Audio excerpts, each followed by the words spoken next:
Hello friends, welcomes you on my YouTube channel. जैसा कि हमने अपने प्रीवियस वीडियो में प्रिंसिपल स्टार्ट किए थे और एक प्रिंसिपल भी कवर किया था, division of work. I hope you will understand it. तो आइए आज हम अपने आगे टॉपिक की तरफ बढ़ते हैं। उससे पहले मैं आपसे चाहूँगा कि जिन्होंने मेरी प्रीवियस वीडियो नहीं देखी वो इस वीडियो के डिस्क्रिप्शन में जाकर मैंने उस वीडियो का लिंक डाला है, वो प्रीवियस वीडियो देख सकते हैं। तो आइए बढ़ते हैं अपने नेक्स्ट टॉपिक की तरफ। तो हमारा नेक्स्ट टॉपिक है authority and responsibility, means to say अधिकार और दायित्व। अकॉर्डिंग टू दिस प्रिंसिपल, इस प्रिंसिपल के अनुसार authority and responsibility should go hand in hand. जो अधिकार और दायित्व होते हैं should go hand in hand, मतलब कि ये दोनों ही एक साथ रिलीज़ होते हैं। अगर हम किसी को देते हैं, अगर हम किसी को दायित्व देते हैं तो अधिकार भी ऑटोमेटिकली रिलीज़ सामने वाले व्यक्ति को हो जाता है। अगर हम अधिकार देते हैं तो उसका दायित्व भी सामने वाले व्यक्ति के पास ऑटोमेटिकली चला जाता है। इसलिए हमने यहाँ पे बात की should go hand in hand, कि एक व्यक्ति से दूसरे व्यक्ति को हाथों हाथ जाता है। इट मीन्स डैट, इसका मतलब यह है कि व्हेन अ पर्टिकुलर इंडिविजुअल, जब एक सामान्य व्यक्ति के पास इस गिवन अ पर्टिकुलर वर्क, कोई एक कार्य होता है, and he is made responsible, वो उसके लिए दायित्व हो जाता है फॉर द रिज़ल्ट, उसके रिज़ल्ट के लिए, मतलब कि वो जो भी काम कर रहा है उस रिज़ल्ट के लिए वो रिस्पॉन्सिबल हो जाता है। दिस कैन बी पॉसिबल, यह बस तभी संभव है कि सामने वाला व्यक्ति अपने काम को लेकर कितना रिस्पॉन्सिबल है और इसकी रिस्पॉन्सिबिलिटी उस काम की उसके ऊपर आ जाती है। यह बस तभी पॉसिबल है when he is given sufficient authority, जब उसके पास प्राप्त मात्रा में क्या होंगे, अधिकार होंगे, टू डिस्चार्ज हिज रिस्पॉन्सिबिलिटी, अपने दायित्व को पूरा करने के लिए उसके पास जब प्राप्त मात्रा में अधिकार होंगे तभी वो सामने वाले के लिए अकाउंटेबल होगा। अगर उसके पास सफिशिएंट अथॉरिटीज़ नहीं होंगी तो वो सामने वाले के लिए कोई भी अकाउंटेबल नहीं है, क्योंकि उसके पास प्राप्त मात्रा में क्या नहीं थे, अधिकार नहीं थे। फॉर एग्ज़ाम्पल, आप मान लीजिए एक टेलर है, एक टेलर के पास ऑर्डर आया है कि उसने एक कुर्ता पजामा सिलना है, ठीक है। और टेलर ने अपने कर्मचारी से कहा कि लड़के को कहा कि एक कुर्ता पजामा सिलना है, और उनके पास सिलाई मशीन नहीं है और उसके पास सुई है, धागा है, और उसके लड़के ने वो सुई धागे से कुर्ता पजामा काट के सिल दिया। अब वो लड़का इसके लिए कोई भी रिस्पॉन्सिबल नहीं है, कोई भी अकाउंटेबल नहीं है कि तूने ये कुर्ता पजामा कैसा सिला, बिकॉज क्योंकि उनके पास सिलाई मशीन नहीं थी। और इसलिए उसका जो बॉस है, उसका सुबॉर्डिनेट है, वो उस पर कुछ नहीं बोल सकता, क्योंकि उसके पास प्राप्त मात्रा में अधिकार नहीं थे, लेकिन उसको रिस्पॉन्सिबिलिटी दी गई, इसलिए वो उस अपने मालिक का अकाउंटेबल नहीं है। सॉरी, मैंने अभी पीछे बीच में सुबॉर्डिनेट का वर्ड का यूज़ किया, वहाँ सुबॉर्डिनेट नहीं आना था, सुपीरियर आना था, तो सॉरी फॉर दिस। तो आइए हम आगे बढ़ते हैं।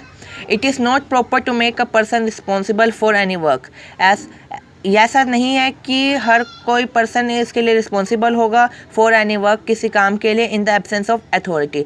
अथॉरिटी ना होने पर ऐसा नहीं कि एक पर्सन रिस्पॉन्सिबल नहीं होगा। इन वर्ड्स ऑफ फ्योल के शब्दों में, द रिजल्ट्स ऑफ अथॉरिटी, जो हमारे अधिकारों का रिजल्ट है, इस रिस्पॉन्सिबिलिटी, वो क्या है, दायित्व ही है। हमारे अधिकारों का परिणाम ही क्या है, दायित्व है। इट इज़ नेचुरल रिजल्ट, यह प्राकृतिक रिजल्ट है ऑफ अथॉरिटी, अधिकारों का। अगर मान लीजिए आपके पास कुछ भी अधिकार आते हैं, अगर आपके पास अधिकार आ गए तो समझ लीजिए आप तो उस काम के लिए रिस्पॉन्सिबल हो गए। अगर आपके पास अधिकार नहीं है तब हम कह सकते हैं कि आपकी रिस्पॉन्सिबिलिटी कम है, लेकिन फिर भी कहीं ना कहीं आपकी थोड़ी बहुत रिस्पॉन्सिबिलिटी बनती है कि आप अपने काम को अच्छे ढंग से करें।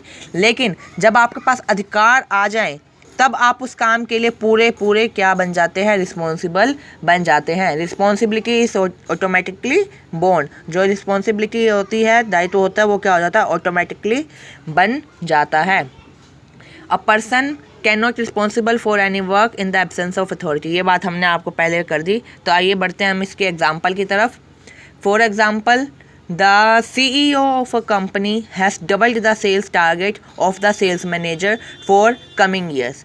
एक कंपनी का CEO है, वो अपने सेल्स टारगेट को क्या करना चाहता है, डबल करना चाहता है of the sales manager. Sales manager को वो कहता है कि हमने आने वाले सालों में क्या करना है, अपनी सेल्स को डबल करना है। टू अचीव दिस टारगेट, इस टारगेट को पूरा करने के लिए authority for appointing necessary sale representative, तो उसके पास क्या क्या अधिकार होने चाहिए इस टारगेट को पूरा करने के लिए। नेसेसरी, आवश्यक, सेल रिप्रेजेंटेटिव, जो सेल को रिप्रेजेंट किए करे वैसे साधन होने चाहिए।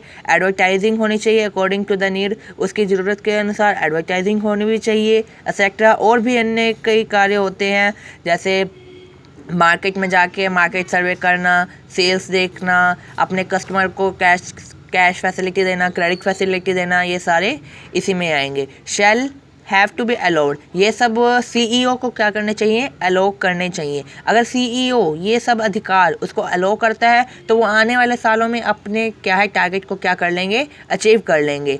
इन case this things are not allowed, अगर ये सब चीज़ें अलाउड नहीं की जाती, the sales manager can not be held responsible, तो सेल्स मैनेजर क्या है, कोई भी रिस्पॉन्सिबल नहीं होगा for the achieving the target. उस टारगेट को पूरा करने के लिए सेल्स मैनेजर को कोई भी रिस्पॉन्सिबल या अकाउंटेबल नहीं ठहरा सकता।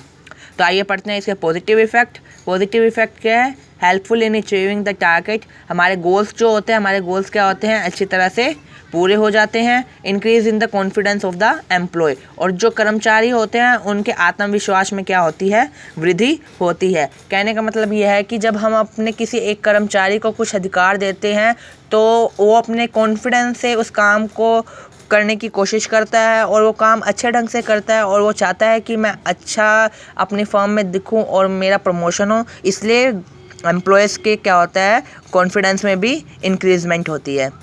वोलेटिंग इफेक्ट मैंने आपको पहले भी कहा था, इसे आप नेगेटिव भी बोल सकते हैं। नेगेटिव क्या है, जो आपने पॉजिटिव कहा उसका अपोजिट, मीन्स टू से wrong use of authority, authority का गलत इस्तेमाल हो सकता है, ठीक है। और difficulty in achieving the targets, आप टारगेट्स को पूरा करने में आपका समय नष्ट हो सकता है, डिफ़िकल्टी, कठिनाई आ सकती है। Decline in the confidence of the employee, और एम्प्लॉयज़ कर्मचारियों के कॉन्फिडेंस में क्या आ सकते हैं, गिरावट हो सकती है। Thank you, I hope you will understand it.